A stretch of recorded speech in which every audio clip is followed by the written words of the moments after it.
Hi, welcome to Wrokdown. I'm Wendy Stapleton.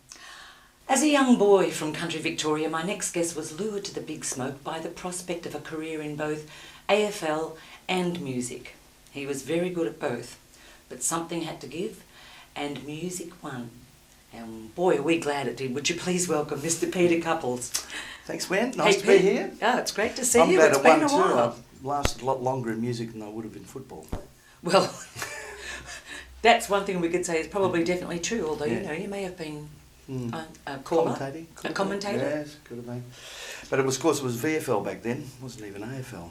Well, we've known each other a very long time, Yes. but the thing is that I didn't know you when you were a little boy. Yeah. But I know that you came from the country. I did indeed, down in Gippsland. Very musical family. Tell us about your place history. little place called Woodside down there. My father was a trapper, and he built this little shack in the bush that we all grew up in. His family was musical, and they came down from Glenrowan. My grandfather played fiddle, grandma played piano, dad played the accordion, Uncle Gordy played the accordion. Oh, dad played mandolin actually, and they had like a family band. So I grew up around music, even though they'd passed on by the time I came along, being the last in the litter. How many kids? Dad had 3, Mum had 2, and then they got together and had another 4. That's living in the country for you. Living in the country, all right. Living in the country. But it was great. Wonderful, It was a very meagre existence, but it was fantastic growing up in the bush and also the music, because we had the piano, we had the parties, and Dad would play the spoons and the mandolin, and Mum, she actually taught herself to play the piano, and she was really quite talented as well. She had a fantastic ear. She'd listen to something on the because we didn't have recorders or any of that sort of stuff, so she just had the radio, and she'd hear something on the radio, and once she'd heard it a couple of times, play it. She'd be able to sit down and play it. It's an amazing gift. It's You've got that too. I've developed it. Yeah, I can pretty much tell when I hear things now. Where the chords are going, what they are. So, what was the first instrument put into your little hands? Guitar. Yeah. All the family, the brothers and sisters? No, there was only 2 of us that actually ended up playing music, and that was my brother Terry, and I had joined his band when I was 12 years old, and he was 7 years older than me to the day. How did he feel about having... Well, obviously in the country everyone sort of joins in. Yeah, look, I just pestered him and... Pestered him. Oh, go on, Terry, can I? Oh. And he said, all right, come along and have a go. And my first appearance was the band, I think it might have been Running, Jumping, Standing Still, came to Yarram. And Terry's band, Soul and Inspiration, were the support band. And they let me come out and sing The Kids Are All Right, which is the Who song. And I came running out on stage and slid on my knees. It was all about big entrance. I forgot about the splinters. Ah, what happened? Yeah, well, I got one in my leg, but anyway. I went on with the song and did that, and then I just fell in love with being, playing in band, playing on stage. So I would then continue to go along to his gigs and get up and sing more and more until I finally got a gig in the band. So you were touring? Yeah, well, as I got into the band and became a full-time member, we would tour around Gippsland a lot, and we had regular work, maybe Fridays and Saturday nights. And then, of course, I get a letter from Footscray, signed by E.J. Whitten, asking me to come down and... Are you serious? Yeah. And to... How did they hear about this? Well, that was a zoning area back then for... we're talking about footy. He was a very good footballer. Football. It was... Gippsland was a zoning area for Footscray. So, I had a pretty good season. I think I came runner-up in the best and fairest in the league. So they asked me to come down, which I did. And then we ended up... with the band at the same time was going on, we actually won the Hoadleys Gippsland edition of the Battle of the Sounds. Everything happened at once. It's all happened at once. Yeah. Doesn't it always go like that? 2 gigs on the one night? Yeah, beautiful. So we came down to Melbourne, we played at Festival Hall and Country Final, and there was some agents there that offered us work if we wanted to move to Melbourne. Could I just ask what the band was called? It was called The Academy. The Academy. It did start out as Admiral Farragut's Academy. But Mum didn't like the Farragut thing, so Admiral Farragut. Please explain. I can't. Okay, that's why Mum didn't like it. It was in a book somewhere. Okay, good. Yeah. Say no more. But the Academy, and we played in Melbourne, and we we came down, and I moved down then to, you know, train with Footscray, and my brother moved down, and the other members also moved down. And I think the first gig I did in Melbourne was at the George Hotel in St Kilda. Classy.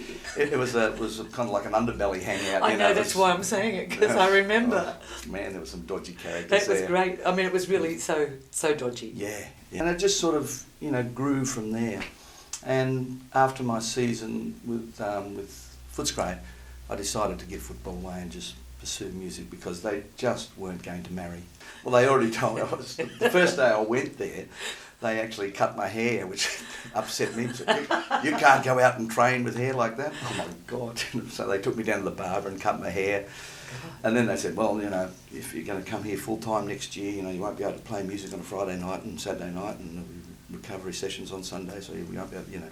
So it was, yeah, I mean, realistically, it was that one or the other. Well, it was. And my first love was music, and I knew that I would last a lot longer in it than I would in football. I had some natural talent as a footballer, but I didn't have that discipline, you know, that real will, that killer instinct to succeed at football. It was fun for me. I enjoyed it, you know, I enjoyed playing the game, and I still love it. I mean, I love having a kick, and I love watching it. It's great. So music won out? Music won out, yes. Okay, so finished up with the football, decided to take the music a whole lot more seriously. Yeah. What happened to the academy? Academy ended up sort of folding, basically. It went. Peter Lee and I stayed together. Pete? Yeah. Did he come down with you? Yeah, we went to school together. So we went through that transition of you know, different bands and different lineups. My brother ended up going back up to the country, and until we ended up with a band called Canyon, which was kind of like the predecessor to Mason's Cure. Okay. Which was then became Stylus. What was Canyon? Canyon, I loved country music too. I'm a massive fan of the band. Me too. Robbie Robinson, yeah. You know, and I love songwriters of quality like Robinson and Taylor and Dylan and those sort of things. Also, you know, I mean, it was all sorts of music. I loved Chicago, you know. I loved Blood, Sweat and Tears. I'd hear music, something and I'd love it. But I also had this great love of soul music all the way along. You know, I always loved the old soul classics, and Aretha and, you know, Marvin and all those. I'd always been a big fan of those. So when Stylus came along, I was really honing in on, you know, discovered Donny Hathaway and the Spinners and Stylistics and all that sort of stuff, and it just became, you know, that was it for me.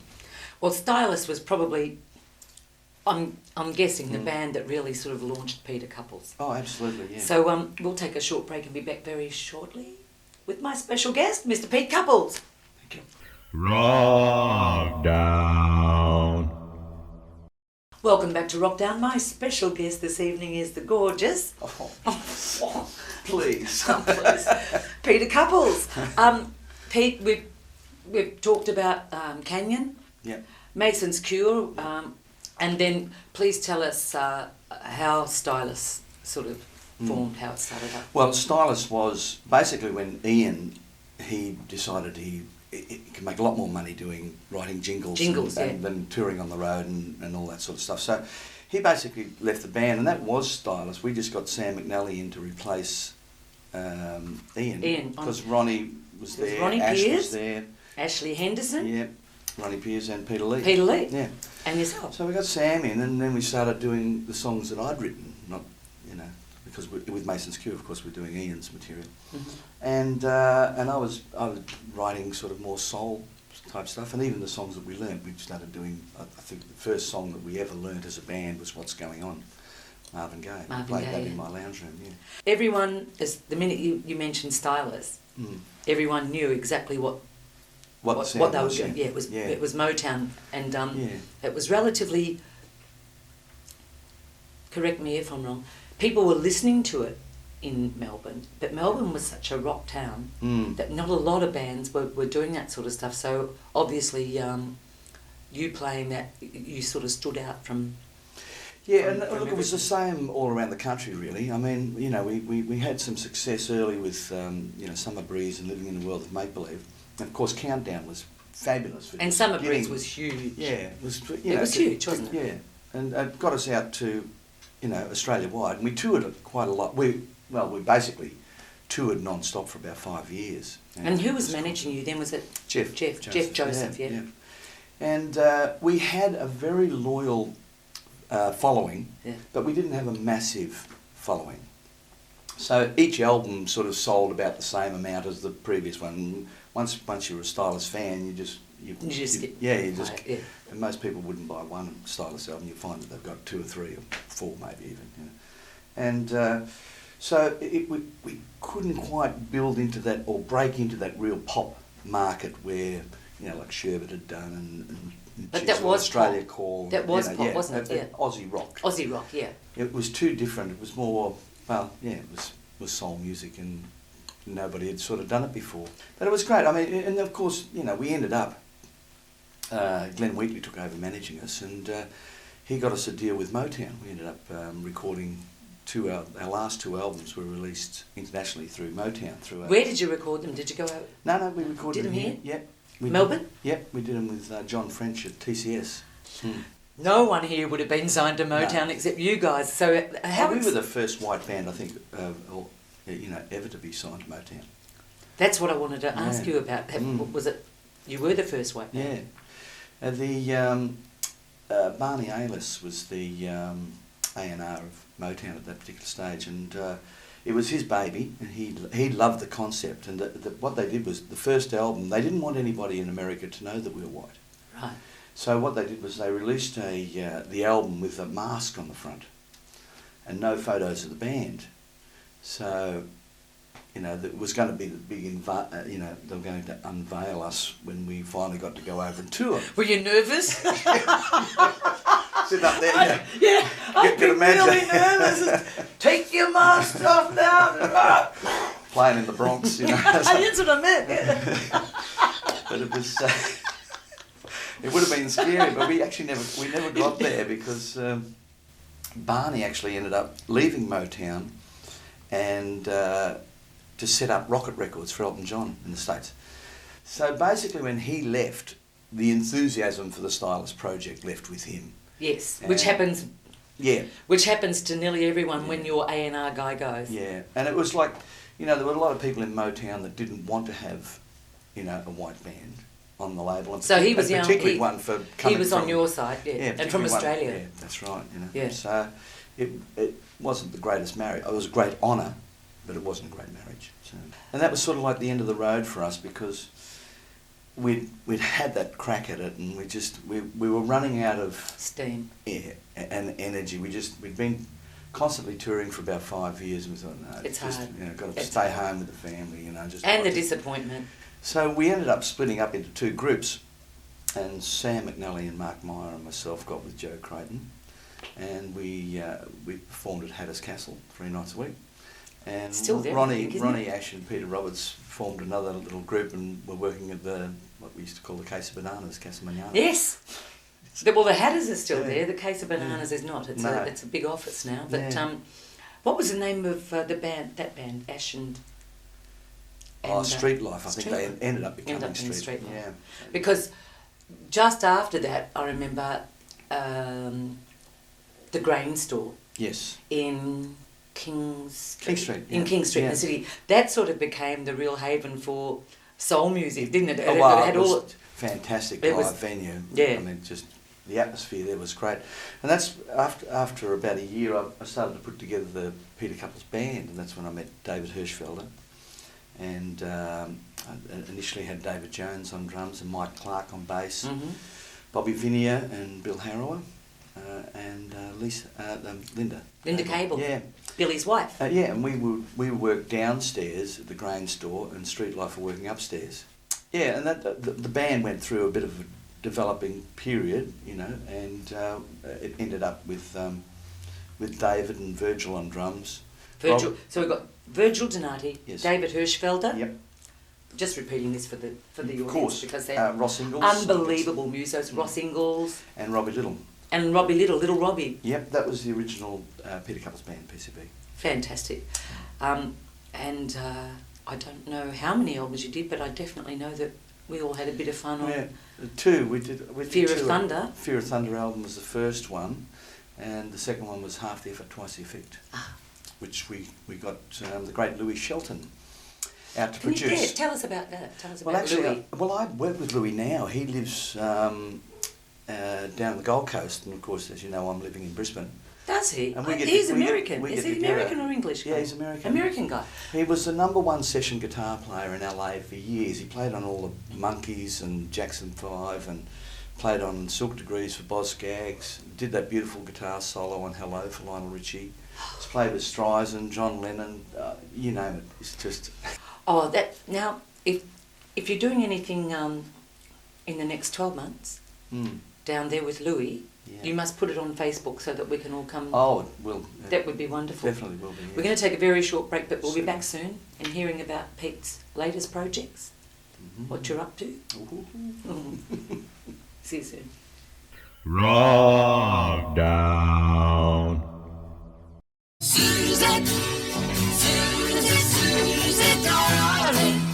Hey, Soozie Pinder here. Miss Chrissy and I were out and about for Wrokdown TV, and we wandered down to the Mornington Peninsula. There's a little bakery in a place called Red Hill, and on Sunday afternoons they have a fantastic jazz band playing. We wandered in there, and the drummer is none other than the legendary Mr. Ron Sandilands.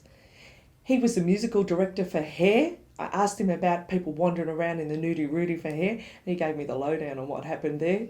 He drummed on Mad Max, the soundtrack for the movie Mad Max. He was the drummer for Hey Hey It's Saturday. There's not a thing this man hasn't done. He is one of Australia's legendary drummers.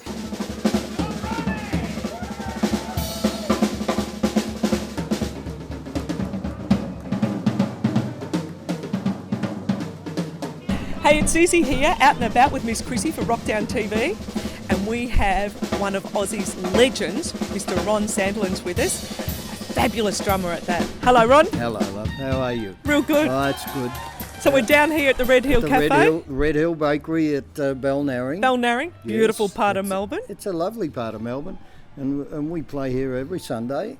I first came to Melbourne about 1960, 61.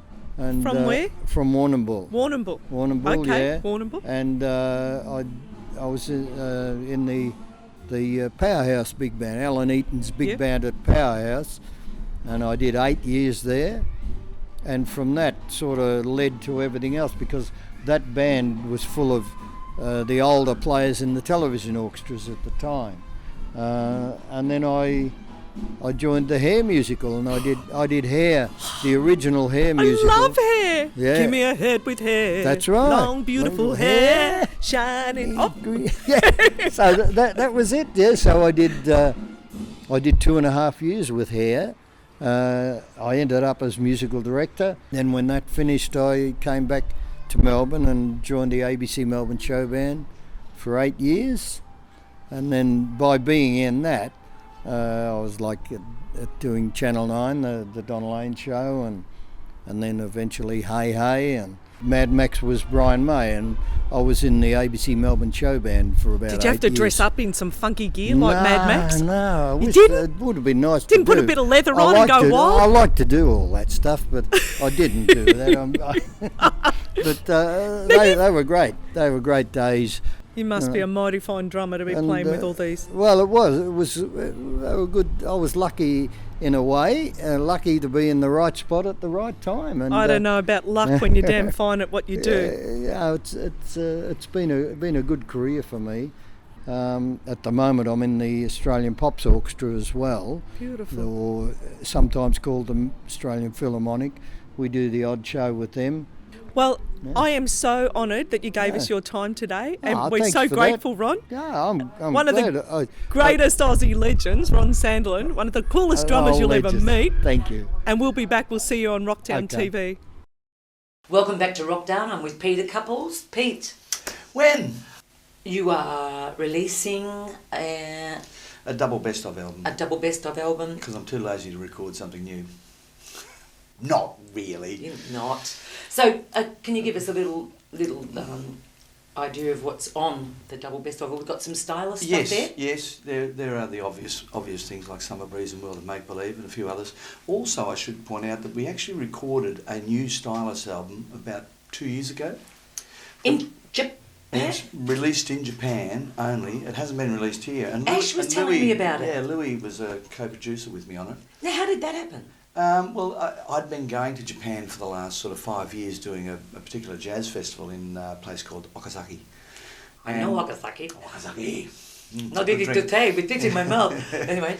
And the Vivid Sound Corporation, who released the old Stylus albums, they came down to see me in Okazaki, and we went out to dinner, and they said, would band be interested in getting back together and recording a new studio album? And I said, we've been wanting to do that for years, you know.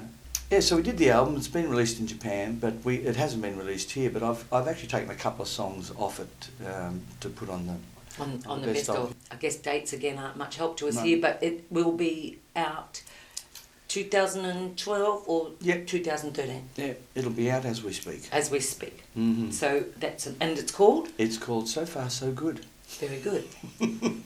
Very good. Okay, so you've got the best of? Yep. Double. Yep. Double album coming out.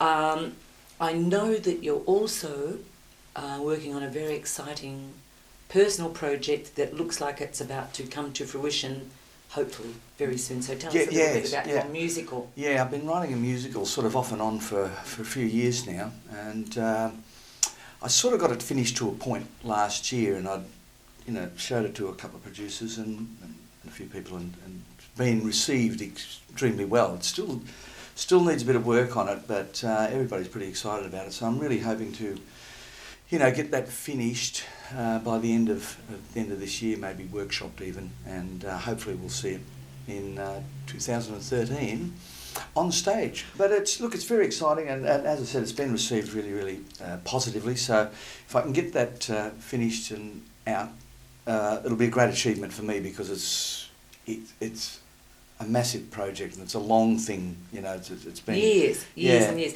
Because you've not only written all of the music and had the idea, but you've also written the book.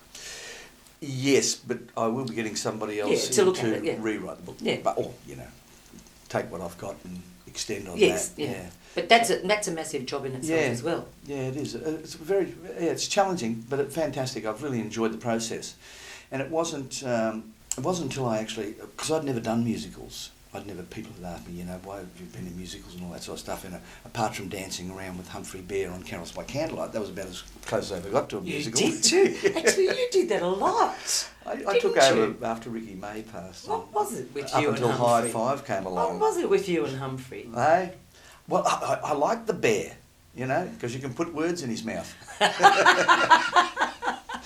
That was great. I was there for about 15 years. That's what I'm saying. It's just come to mind that you were always on with Humphrey. That's fantastic. Yeah, that was good. But I ended up, Simon Gallagher gave me a call, about over 10 years ago, to do the Pirates of Penzance tour of New Zealand with John English. Simon didn't want to play Frederick, so he asked me if I'd do it. And I thought this was a great opportunity to see if I can do it, but also to see the processes that go on, like from workshopping and what happens behind the scenes. And whole different world, isn't it? It certainly is. So I did that for 4 months in New Zealand. So you did? Yeah. Did you love it? Well, I did. It's hard work. 8 shows a week. That's why I don't want to be in my musical. I've developed a fantastic friendship and relationship with John English. And John and I still work together. We've got a show called Unscrewed, and it's great. We're getting together. Probably 2 or 3 times a year, get together with John and do. Did you Unscrewed in Melbourne? We haven't. Could we have it? We could. We haven't been here for a long time, I think. We'd like it. I don't know if we've burned any bridges or not. But I'm sure they've been mended by now. Hopefully people forget. Oh, I look forward to seeing Unscrewed. Yeah. It's been wonderful having you here. Good luck with the musical, and keep us in touch with your gigs. Will do. And your double album. Yep, So Far So Good. So Far So Good.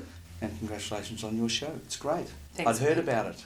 And now you're on it. Now I'm it. My gosh. Thank you so much. Thanks, Wendy. See you next time. Bye.